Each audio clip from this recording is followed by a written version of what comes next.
King to blame. Heartbreaking message Princess Diana sent to Harry on William's important line. After the death of Diana, the King's ex-wife, proved to be a pivotal moment in Charles's path to the throne, and had an even more profound impact on their children. The relationship between the two brothers has been regarded as strained since the Duke of Sussex announced he and his wife Meghan Markle were stepping back from royal life back in 2020. Kensington Palace, along with Buckingham Palace, is awaiting the publication of Prince Harry's memoir, which has been touted as unflinching. But as speculation over the contents of the wholly truthful memoir continues, the late Princess Diana's biographer Andrew Morton has said Harry and William's mother would have wanted a younger son to support her eldest, rather than launch an attack. Diana always expected Harry to be a wingman to William, not a hitman, so it'll be interesting to see how the book is received inside the royal family. Mr. Morton also claimed the royal isn't the first family member to pen a controversial book, and that the monarchy will certainly survive the tale. Harry has every right to talk about his life inside the royal family and his decision to leave. Mr. Morton argued it will be interesting to see how the royal family reacts to the memoir, especially since Diana always expected Harry to be a wingman to William. But if the monarchy can't survive a book written by a former member of the institution, then it's not worth continuing. Along with a new website dedicated to the book, the name of the memoir, Spare, was also announced. The title is a reference to the Duke of Sussex's position as the second-born child after his elder brother Prince William, who is the heir to the throne.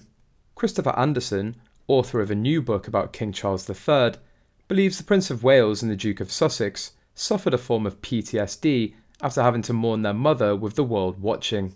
The two princes were aged just 15 and 12 at the time Diana died in Paris in August 1997.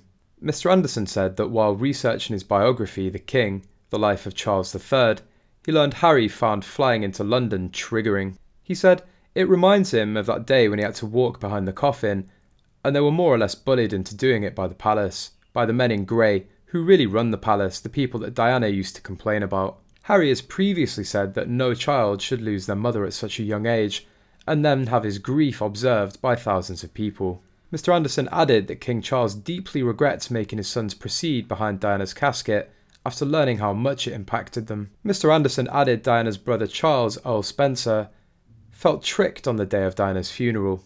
Christopher also insisted any possibility of reconciliation between the father and son hit a speed bump when Charles refused to let Harry wear his military uniform to the Queen's funeral.